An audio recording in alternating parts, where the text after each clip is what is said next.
जादूगर था, फिर अपनी मोटरसाइकिल बेची और मुख्यमंत्री बन गया।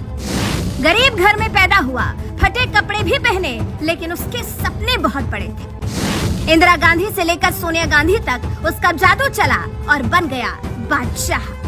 मोदी बचपन में चाय बेचते थे, इसके बाद प्रधानमंत्री बने। योगी आदित्यनाथ करीब 20 साल की उम्र में सन्यासी बन गए थे और फिर मुख्यमंत्री बन गए। लेकिन वो लड़का मुख्यमंत्री बनने से पहले गली मोहल्लों में जादू दिखाकर लोगों को हंसाता था। हर दिन अपने पिता के साथ घर से निकलता, दिन भर जादू दिखाता और शाम को वापस लौटकर कुछ पैसे कमा कर आता। जो पैसा मिलता था उससे घर का खर्च चलता था। लेकिन जादू दिखाते दिखाते उसके अंदर ऐसी कला आ गई कि उससे जो मिलता वही उसका दीवाना हो जाता। उसके रास्ते पर जो आता गया वो अपने आप किनारे होता गया। उस पतले से लड़के ने एक दिन सपना देखा और मुख्यमंत्री की कुर्सी तक पहुंच गया। 1-2 बार नहीं बल्कि 3 बार मुख्यमंत्री बना और अभी भी उसी कुर्सी पर बैठा है। अशोक गहलोत जोधपुर में एक गरीब परिवार में पैदा हुए थे। पिता लक्ष्मण सिंह दक्ष अच्छे जादूगर थे, देश में घूम घूम कर जादू दिखाते थे। अशोक गहलोत भी पिता के साथ जाया करते थे। इसके बाद पिता से सीखकर खुद भी जादू दिखाने लगे। 12वीं की पढ़ाई के बाद जोधपुर की जय नारायण व्यास यूनिवर्सिटी में दाखिला ले लिया।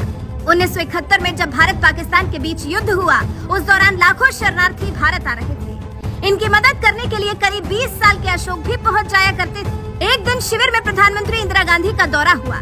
20 साल के अशोक पर नजर पड़ी।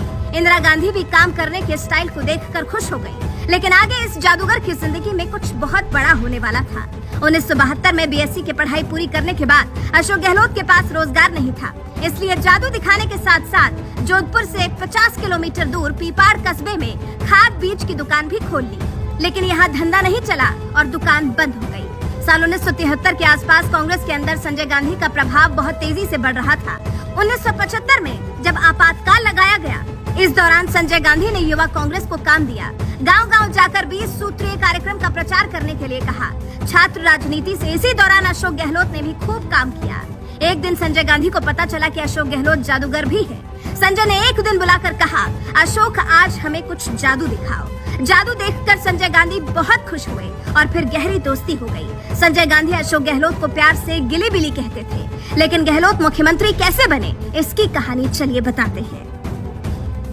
आपातकाल खत्म होने के बाद जब 1977 में चुनाव हुए तो अशोक गहलोत ने सही मौका देखकर चोट कर दी और जोधपुर की सरदारपुरा सीट से चुनाव लड़ने के लिए अपने दोस्त संजय गांधी से टिकट मांग लिया। अशोक गहलोत के पास पैसे नहीं थे, लेकिन अपनी पुरानी बाइक बेचकर प्रचार किया, लेकिन चुनाव हार गए।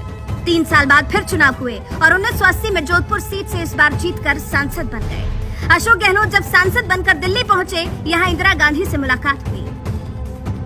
इंदिरा को गहलोत बहुत पसंद आए। इसके बाद गहलोत कभी कभी राहुल और प्रियंका गांधी को भी जादू का खेल दिखाया करते थे। अशोक गहलोत कुछ सालों में कांग्रेस के सबसे भरोसेमंद बन गए थे। केंद्र सरकार में मंत्री बनाए गए, लेकिन अभी राजस्थान का मुख्यमंत्री बनना बाकी था। राजस्थान में साल 1998 में विधानसभा चुनाव हुए तो 200 में से 153 सीटें कांग्रेस को मिली। लेकिन सवाल था कि आखिर मुख्यमंत्री कौन होगा। परसराम मदेरणा, नटवर सिंह, हरिदेव जोशी जैसे दावेदार थे। लेकिन ये वो वक्त था जब अशोक गहलोत सोनिया गांधी के बहुत करीबी बन गए थे, इसलिए उन्हें इसका इनाम भी मिला। वो जादूगर जिसने अपनी बाइक बेचकर चुनाव लड़ा था, वो अब मुख्यमंत्री बन गया था राजस्थान का। इसके बाद गहलोत 2008 में और फिर साल 2018 में तीसरी बार मुख्यमंत्री बने।